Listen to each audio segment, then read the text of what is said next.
as a business owner, you need to know those 5 things that really matters when it gets to getting sales online. The very first one is content. Your content have to be constant K. Your content is king. Your content is what brings your clients to your DM. And you need to understand that contents are divided into two. The first one is generalized content, which are content you're going to be posting on your page. The second one is offer content. Offer content, I also call it bait content.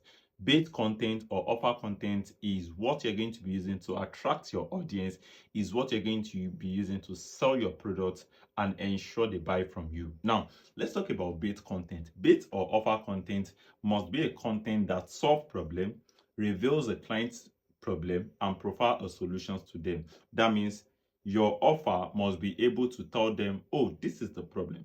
We know you are facing the problem. Now, this is our product. Our product can solve the problem. And this is how you're going to place order for the product. That is your offer content. Now, your generalized content can now talk about a client ordered this also product from us. See it. There are times we use generalized content to even get clients on board.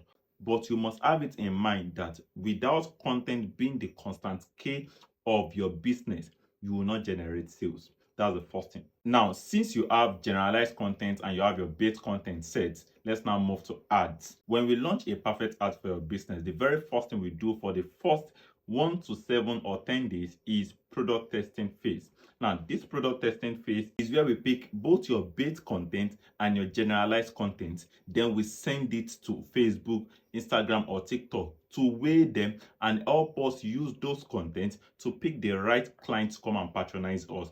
There are times we might look at a particular content or a video content and we'll assume that, oh, this particular content should sell. Whereas when we launch ads with it, we end up not even getting any sales at all. To the very last part of it, TikTok, Instagram, or Facebook might even end up rejecting such videos. Now, that means we need to first launch and run product testing ads. Product testing ads, like I do explain to every client, is the very first ads we must launch so that we can be able to test the water, test different videos, so that we can pick the one we are going to be using for our long-term ads. That means if you're a business owner and you don't have enough content on your page, how do we want to move to stage 2, which is the product testing phase?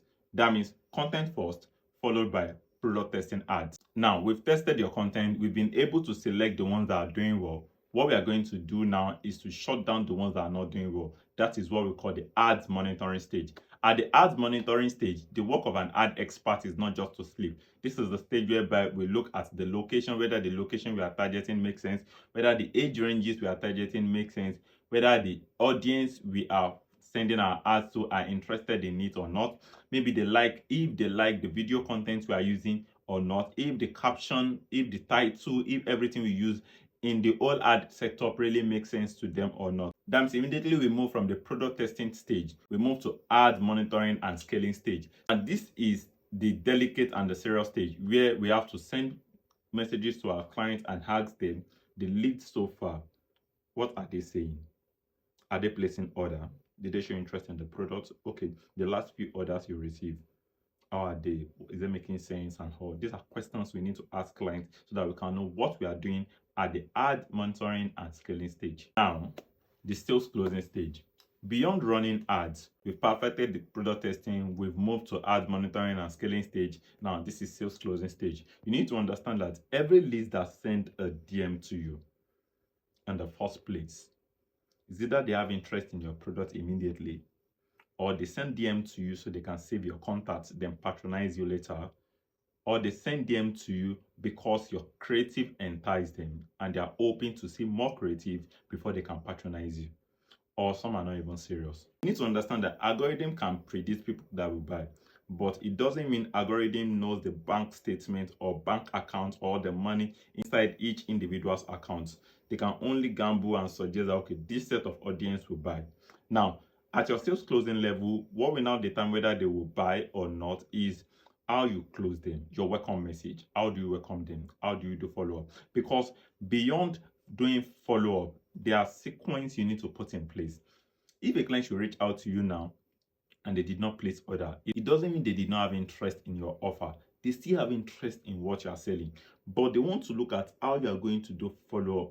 They want to check your past page, they want to check your page and check your content. So everything still goes back to your content again. Now, client has successfully placed order with you. You need them to now come back and place more order. For them to place more order with your brand, there is something you need to understand. First thing is this: look at your format of chatting with them in the first place. Study it. Study what they say. Study what they say when they get the products. Then try to create another offer. Now, this time around, let's assume the product you sell to them is around 30,000 naira or 40,000 or 50,000 naira. Think of how can you combine 2 or 3 products together and sell it to them at a promo price. I have this feeling that instead of ordering the same order they placed the other time, they rather go for this. This is an avenue for you to bring old clients back to patronize you. You won't even spend money on ads by that time again. What you are doing is doing follow up with past clients that have placed order with you, and every money you've invested into ads will now start coming back. I believe you can use all these 5 strategies and your business sales will change.